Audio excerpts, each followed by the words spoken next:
হে পাপীগণ হস্ত সূচি করো, হে দ্বিমনা লোক সকল হৃদয় বিশুদ্ধ করো। তাহলে পাপীগণ হস্ত সূচি করতে বলছে, যেখানে চর্য বৃত্তি, কারোর চুরি করে নেওয়া, ঘুরি নেওয়া, হেনা তেনা, কারোর যে মোবাইলটা নিয়ে নিল, পরমেশ্বর পিতা এমন কার্য করলো, চোর আবার যখন নিয়েছে তোমার মোবাইল, আরে তুই আমার মোবাইল কথা পাইলি, পেলি আমার মোবাইল, হ্যাঁ তোকে তো আমি মোবাইল দিই, তোকে তো আমি চিনি নি, তোমার হস্তে মোবাইলটা গেল কি? হ্যাঁ তুই কি জাদু কর, যে জাদু কেটা বের করে দিচ্ছিল। তাহলে পরমেশ্বর পিতা তাকে কেমন করে বশীকরণ করলো যে সে নিজে এসে করে যে তোমার মোবাইল নিয়ে। এটা কি হয় কখনো? জগৎ বিশ্বাস করবে?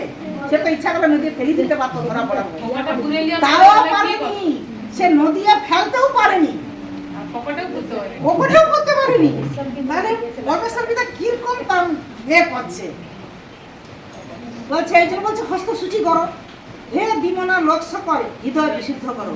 দেখো দ্বিমনা লোক কিছুদিন আসেনি, আবার এসে অন্য জগতে অন্যর সঙ্গে আবার মিশে যাচ্ছে।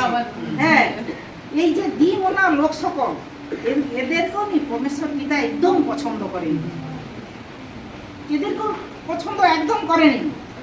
তথাপি ও শোকার্ত হও এবং রোদন করো, তোমাদের হাস্য সুখে এবং আনন্দ বিষাদে পরিণত হও। তাহলে তোমরা যেমন গেছো, তোমাদের ওই শোক বিষাদ এই সবই পরিপূর্ণ তোমাদের করতে হবে। প্রভুর সাক্ষাৎ আর ঈশ্বরের কাছে যেন আমরা একদম নত হয়ে থাকি, আমাদের মনে যেন কোনো অহংকার যেন না হয়। কারণ এই অহংকার করার মতো কোনো জিনিস নেই, আমি এখনই আছি এখনই নেই। হ্যাঁ,